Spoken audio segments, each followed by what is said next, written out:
fighting power, a lot of shutdown potential for whatever AD carry T1 goes. So in those 5v5s, already Hanwha Life Esports is feeling pretty scary. We'll see what T1 up for here. You could go ahead and pick your bottom lane if you really wanted to shut down Viper and pick a Nautilus with it, but that's not really what we see in the meta nowadays. A lot more focus on the top side of the map, especially if Ezreal is not available. And it is going to be Renekton chosen. So Renekton Nidalee, the duo, returns to the LCK. Yep, so all in on the Nidalee, all in on making that work, have the setup for it in the top lane. So going to be interesting to see what Doran opts to pick that he feels safe on there. I think Corki makes sense, you know, with the Tristana gone, priorities higher on that pick. So the top side locked in for T1 and means that damage spread is fine. The Nidalee going to provide the AP. Hanwha Life Esports toying with the idea of a mid pick here. You know, Tillia Vi has been really strong. They opt to go for that. It does mean, you know, so much single target takedown. And the thing is with the Zeri on your team, so I feel like the team fighting is the investment for Hanwha Life Esports. Really, the laning is the investment for T1. And you know, since you already know the top lane matchup, I think they pick for Doran here. They could just take the K'Sante. It really round out the comp nicely, and then they could save the Lights pick and see what T1 end up taking. But instead, looks like they're toying with the idea of the Jax. Obviously, you know, the Counter-Strike, really useful tool if you're getting Dove, can block the stun from Zeus and make the setup harder. So I do think it makes a decent amount of sense, especially since T1, presuming they pick an AD carry here, are going to be very auto-attack heavy. And it looks like that, looking at the Kai'Sa, they could just go Kai'Sa Naut in this situation, would give them an answer for the Zeri in those team fights, and more setup for the Nidalee. Also works well in terms of poke, you know, between the Kai'Sa, the Corki, and the Nidalee. If you can't get on top of T1, a lot of pressure, but they instead opt for the Leona here. Obviously, Leona being super strong, but does mean later on, you know, cleanse, QSS options the Viper can take against it, and Delight will just lock in his Alistar. I don't think that's much of a surprise. Alistar very strong right now.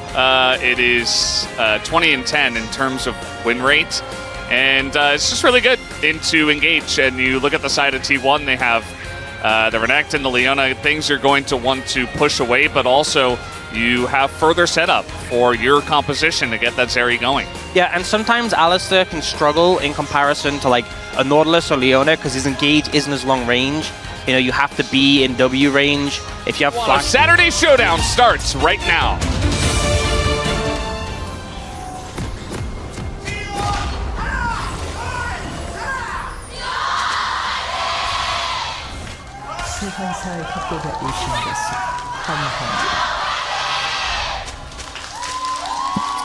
Alrighty. As I didn't quite see who that was, but someone new was doing the chant for the side of T1. So apparently it's a YouTuber, Jang Sung-gyu from Workman. You guys may know him, announcer as well. But anyway, it was kind of did it in a funny manner, and I thought it deserves mentioning. Hey, got a lot of a response, you know. I mean, T1 fans always loud, but definitely we're not on their side, and I could hear them very loud from over here. So we also have the orange wave on our side. It does feel like it truly is Orange Day, which they reserve for only when Hanwha Life Esports are playing on Saturday Showdown, in Saturday Showdown. So kind of cool that we do have Orange Day starting off. But take a look at this. Talking about the League of Legends here. T1 early in Fate. Significant because now if he passes through here, he'd be seen on the ward. Yeah. Actually, the angle would have been perfect. He was behind, but now he's kind of in an awkward spot. They could still try to go for it. If Doran, okay, the angle isn't there. Yes, it is. Doran is going to live, and Zeus is going to die. Doran able to get away from the gank. Such a clutch play from Doran. That's why we have the win rate we just saw on our screens before. Able to avoid the play. Neither does Faker, so that's actually a really good trade that Faker takes to push Zeka out of lane. Gets him behind a little bit, as we do have Doran trying to get over here and stop them from taking the Krugs, or the Grubs, rather. But Peanut's doing the Drake, so yeah, not going to be able to stop them. I feel like that was such a psycho play, like your jungler's doing dragon, you're into Renekton Nidalee, you know enemy support's coming up, and Doran's like, they don't see the angle. Would be good if they can deny the 6 grubs though. Caesar like posturing, he does have that Hex Flash if he wants to get over the wall. Yeah, at this point in time, though, T1 have 4 people right here, and Doran is backing. He is going to TP into this one, but it's quickly turning into that 5v5 you were talking about. Zeka looking for the angle on the wall, as already 4 grubs going over to the side of T1, and Keria just wants to fight as they immediately dunk onto Peanut, and he goes down. But the turn here onto Zeus as he's going to fall, but Doran on the run is going to hop away, and T1, they do trade 1 for 1, but take a look at this. They have control of the river, and that means they should get 6 grubs. Yeah, super decisive play there from Keria. Peanut didn't get to play the game. No flash used, no ult used, and I feel like that loss of power, that engage threat being unavailable, really killed the ability for Hanwha Life Esports to do more in that fight. They do get a second kill for Doran, but it will be 6 grubs over to T1, and they'll instantly look to make use of those in the top lane. Faker getting some more damage on this tower. Yeah, I mean, Faker at this point is just so fed, right? Like, there hasn't been a lot of interaction in mid. He's been CSing like a madman, and now he's just getting all these plates on the top side, and Delight and Zek are here trying to save this turret. I don't think they can, as one last shot will do. It doesn't even need it, as the grubs get to work, and T1 take down the first turret. 2 minutes left, and I feel like when you have 6 Void Grubs, you get an angle to really pressure towers, you take them so quickly. They're looking for a dive on Zeus, though. Yeah, Zeus in a bit of trouble here, especially with the TP coming on in. The Taliyah just to join in on this one, and Zeus, no Dominus, no hope of survival as... Oh, wow! Shiv! You know, I was just going to say... pretty nice. I feel like Zeus, you know, he used the Q on the minions, didn't really get much value from it because he didn't kill them, and then didn't have it for the dive. Pretty straightforward. Yeah. By Taliyah, you've got Peanut there as well, or rather Doran there as well. I think Zeus knew his fate, didn't try to go for the empowered Q heal on the tower, and was like, you know, I'm dead. Get as many minions as you can, set up Guma, and now Doran looking for an angle, but they don't really have the setup between the Corki Nidalee to land. Pushes the bottom lane. I'm just going to back away and try not to die a 4th time. T1 should be able to take down this turret extremely fast. 6 grubs, down it goes.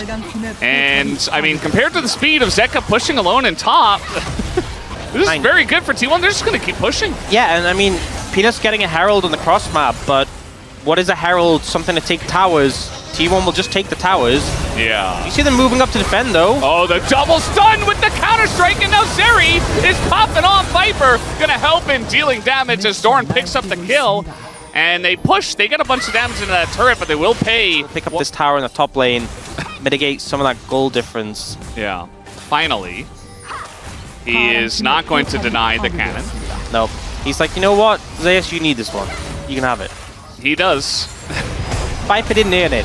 So, Faker is so far up the lane here. He's trying to trade on a Zeka, but he has Seraph's finish. That's just a kill going over to the side of Hanwha Life Esports, and Zeka did have to TP for it, but they still have Doran. Joining Doran, not Doran joining Zeka. Yeah. So they still have that TP pressure off the Zac available. They are just going to Herald in, get the tower very low. Doran's like, you want to fight? Like, let's go. I've got my Counter-Strike ready. Come on, Keria, let's throw him down. Going to not work at all. And now T1 are like, well, I guess we just cannot fight. I say that, though. They are sticking around. Some missiles being thrown out, some spears as well. Yeah, the poke threat's still big. And obviously wasn't an ideal engage, but they did at least get Zeka's flash there, and he's chunked out. Yeah. Hanwha Life Esports trying to hold strong here, but more poke connecting. Zeka's so low, and the TP is coming in for a flank angle. The TP is coming in, and Zeka, not sure if he even spotted him here, as now the engage comes in. Zeka, no flash, but the seismic shot to get him away. Zeka stays safe. Peanut, though, extremely low, but down should go Keria. No, he is not going to. He survives, and the Drake goes to T1. Hanwha Life Esports on the run, trying to get out, and Doran, the massive shutdown, goes over to Owner, although we do have Guma going a bit deep. He does take out Peanut but trades his life for it, trying to open up some more kills for his teammates, but it's not quite gonna happen. The 0-3 Renekton value. Peanut as the farm of this Nidalee, and the fact that he got that massive shutdown on the Jax as well. I mean, Owner's just ginormous right now. Owner was already fed, and now it's become even more severe. And the thing is, if the poke is just too much of a problem for Hanwha Life Esports, and they can't just yet, as much as T1 would like to, as Owner, desperate to try to get a Scuttle Crab here, is going to have to pay for it with this flash. Now Delight has to throw his ult in, but they'll be happy to get that flash out of Owner. Yeah, very aggressive play there. Oh, Viper's in trouble. Yeah, he is going to have to throw the ult, and now he's just going to flash away. And now, look, Delight is caught once again, but the seismic shove is huge from Zeka. Keria in a rough spot once again. Is going to have to just walk this one off in kind of a rough spot. Yeah, Faker getting some damage on the side. I think he can just take this, and he will get it. So finally, that battle over the mid-tier ones, T1 will be the victors. And they say, okay, we're fine to just fight here. Kind of circumvent them. A ward being thrown down. Zeus could go for a similar trick, TPing in for the flank, but they might be wary of it now. Yeah, it's just going to be a flip here, I think, but Owner not in position to go for the smite. It does go the way of Peanut, and now they're turning on a Keria, who's left out to dry. Nobody can get in there on the side of T1. Keria goes down. Hanwha Life Esports looking for more. That's the flash comes in. The counter-strike hits two, but the front line is being chipped away with the engage from Delight. Gets onto the back line, and now Faker and Guma in a really terrible spot. They're both going to be taken down. Hanwha Life Esports crush the fight. Beautiful target selection from Hanwha Life Esports, using all these layered forms of engage to get on top of the members of T1. They're moving the Baron. They have no jungler. Owner is alive. They have a lot of confidence they can make this work. They're going to need to use Delight and Zeka in particular to keep Owner out of the pit. He can't even get close. You know, we see Peanut still not on the map. This is delicate. Yeah, I mean, trying to get vision, horizon focus, but it's just not going to happen. And Hanwha Life Esports able to zone them away. They have an Alistar, and that is, they get themselves a Mountain Drake on top of everything, and they're going to look to take some gold off the map and extend that lead here in the Red Bull Baron power play. And this is such a rough spot for T1 to be in because, you know, we kind of talked about before, the Renekton is going to fall off, the Nidalee not going to be as relevant late. And Hanwha Life Esports team fighting is so strong, so them picking up all these structures and getting all this gold is going to be such a huge payoff. T1, you know, the ideal scenario of this game would be they secured that third dragon, maybe a Baron themselves. They're fake backing! Oh. They're fake backing! They're not actually backing, and Faker, he falls for it, trying to just farm in front of them, and that is going to be Faker down. And now Doran is just gigantic on the Jax, and they're just diving over the wall. It's very risky, but they just don't care as they're getting into that backline. T1 are falling like a house of cards. Hanwha Life Esports will win this game. The confidence from Hanwha Life Esports, the fake back into the Faker pick, and every time it looks like the fight is over, one more person steps up, finds the angle, continues in. Honestly, just some beautiful execution there. Very crisp team fighting, and Hanwha Life Esports start this series off with a bang. Absolutely. Huge win from Hanwha Life Esports in this one. T1 were able to win early on in the lanes, but Hanwha Life Esports kept cool, kept calm. And Doran just not banning it. Nope, they're just going to mix up the order. Little mind games, or they wanted to give a little bit of extra thought, you know, take an extra 40 seconds to decide. Either way, it's Nidalee again. You know what? I think Hanwha Life Esports could pick Vizeri here. I think that would be... Yeah? You think so? Could be a winning formula? Yeah, I could see them winning with those two picks and maybe some other picks as well. Although I'm not going to lie, if Peanut goes, I am playing Vi again, I'd kind of get it.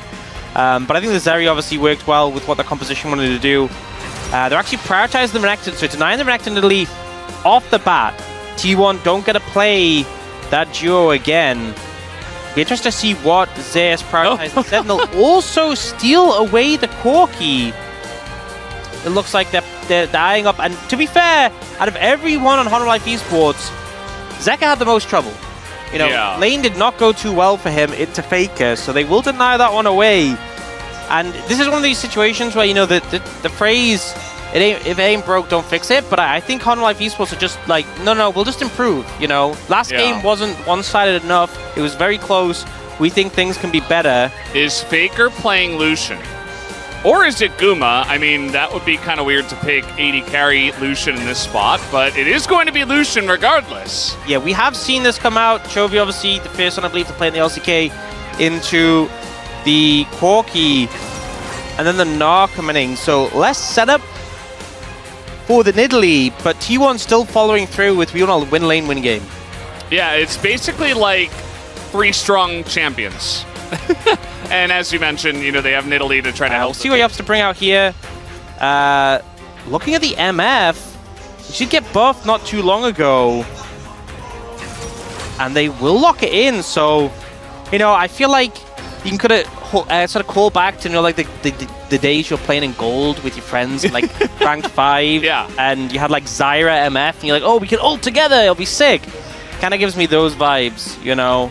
Yeah, I mean, you throw some big teamfight ultimates right on top of the enemy champions, and they can't do much. I was thinking we might see Jhin Bard here on the side of T1. It's something they've gone back to many times. And no. I think Guma's very comfortable on the Jhin. They made the Jhin Bard work last time. Jhin definitely good into the likes of like Zyra. Once she's out of position, she's really out of position. But the thing, I feel like they're lacking setup for the Nidalee. And they've gone for the Braum, so obviously a pick that can really block the damage from MF's ultimate. But again, you don't have fantastic setup to land some of these key skill shots. We've seen the engaged Braum far too many times. He's saying Rel. That's not Rel. Maybe he said not Rel. Yeah, maybe. No. He was saying something like that. Could have been saying Ali as well, which Alistar. Makes sense. He had a great game in game number 1. Why not just play it again? It is very strong. Yeah, the thing is, though, I feel like a lot more onus is going to be on Delight in this one because you don't have the Vi, you don't necessarily have the fed Jax. Hopefully the Renekton gets fed is what I'm guessing they're leaning towards, but into Gnar Nidalee, probably not. So closing the gap on a T1 might be harder, and the thing is T1 still have that poke for the Nidalee, the Jhin as well. If the poke starts to land, you can just open up with the ultimate. But I still feel like there's a lot of team fight power in Home Life Esports. T1's composition needs a fair bit of... Esports, let's get ready. Let's hop onto the rift for game number 2.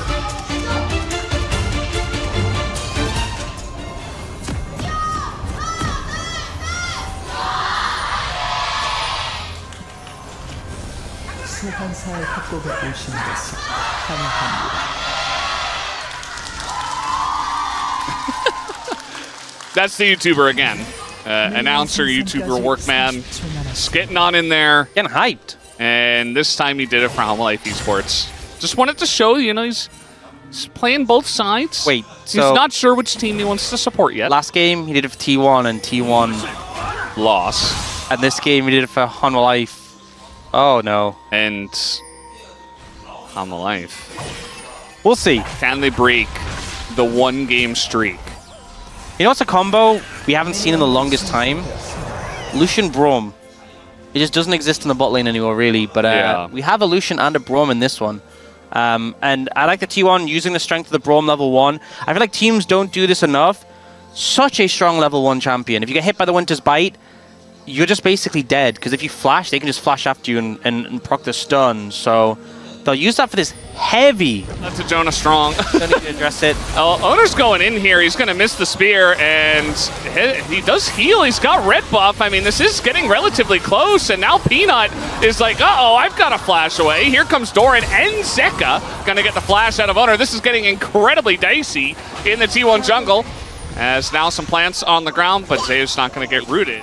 One attack left to go for the stun. And Guma's just struggling with the ammo, just running around reloading. You know, like, oh god! He's fooling us all, man. We do have a fight here over the Grubs. This time Peanut is going to get 1, but it does look like they'll give the other 2 over to T1. But not going to be 6 this time to T1. Yeah, and I think Home Life Esports, happy they could nab that one, get the extra XP for the Zyra, and sure they don't get more, but they disengage the situation, and Oner will be pushed away. Now we got a knock-up here and a carry and an MF ult straight to the face is the door. Not able to help at all. That is first blood given over to actually Delight. Yeah, the turret felt a little bit confused by the situation, honestly. Zeus is going to flash away here, but he's not getting out by any means. He's not even going to hit Mega Gnar, and Oner is just alone now underneath the turret, and Doran and Peanut say, no, we got what we wanted. We picked up an orange buff for our Renekton, and we're just going to back away. Yeah, I realized that he's not allowed to farm this game. Okay, trying to take the 1v1 here. Actually is going to win that. Oner gets some revenge in the top lane, and Doran's kind of left with a cheeky little smile. A little bit embarrassed after that one. I just think it's very funny. We have one of the fastest Braum passive stackers in the mid lane.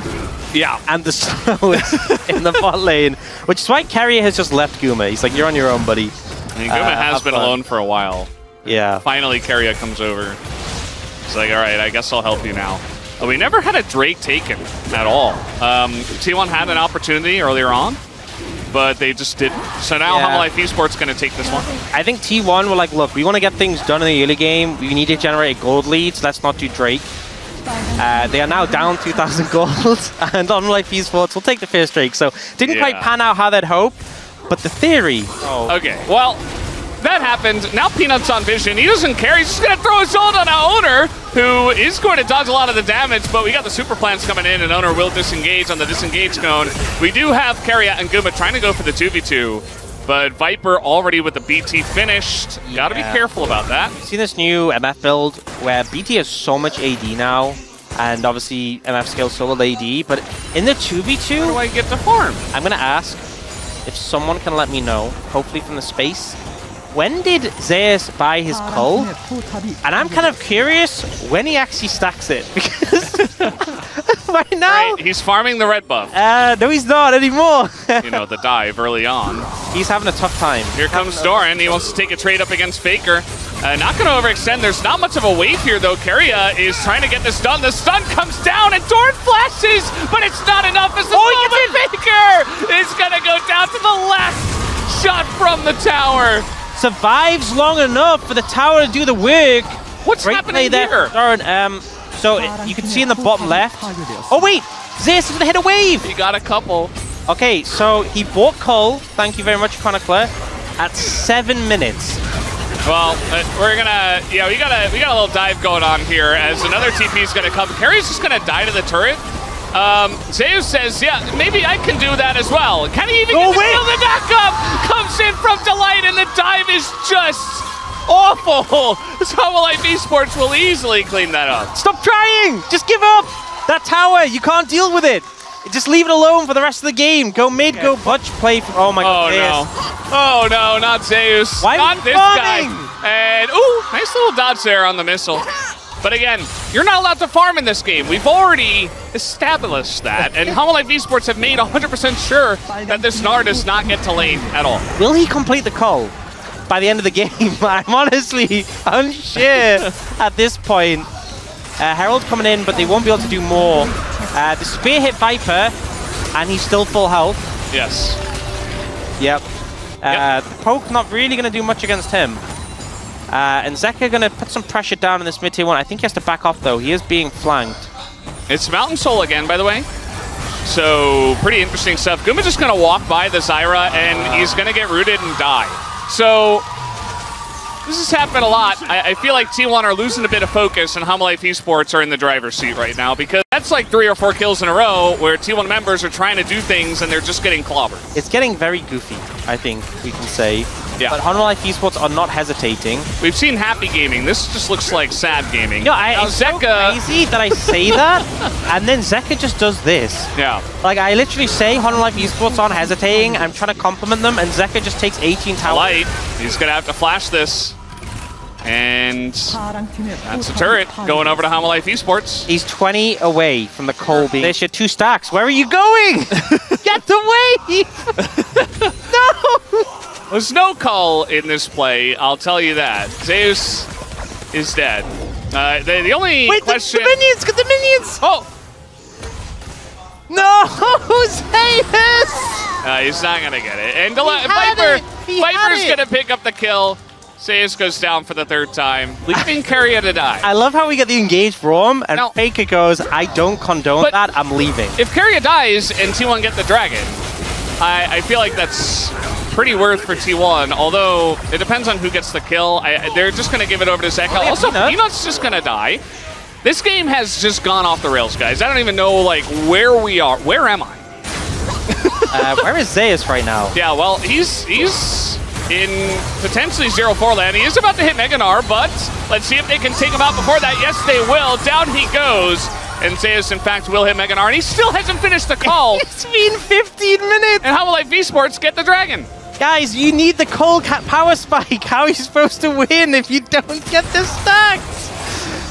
Oh, well, HomeAlive Esports managed to respond. Peanut obviously went down, but a quick cleanup will get them their third dragon. T1 will clear vision around the Baron, and that coal will remain unstacked. Dangerous. Big spikes for Peanut with the Liandry's, Rylai's. All right, here's the moment. AD. This is the angle they're going for. They have the plan set up already. I mean, they're just getting it done. Peanut showed in the brush. They don't know it's starting. They don't have a trinket, and look at how fast it's burning. The T1, yes, they realize now, but can they get in position? Owner being zoned away by the Alistar. Keria desperate to try to steal it with a Q. It's not going to happen. HomeAlive Esports take the Baron for free. Yep.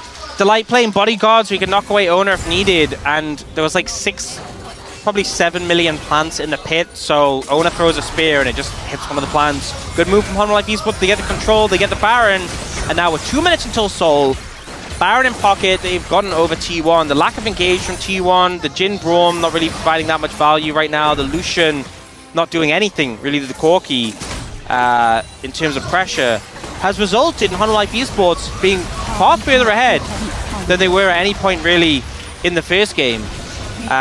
Complete control right now. He's on everything with Rylai's. He has Liandry's, so he's doing damage. He's slowing them. They cannot approach. And he's poking them down. And now, with Mountain Soul about to hit, that is going to be taken by Zeka alone. And 3 members just pushing by themselves down on the bottom side. HomeAlive Esports don't even care. They know they can't be engaged on. Even with Zeus holding Mega Gnar, he just can't do anything. Yeah, and the thing is, they use the Jhin ult to try and take Doran out and just end up doing about a third of Delight's health bar. This is the first time Zeus has hit the turret in a long time, and he may pay for it.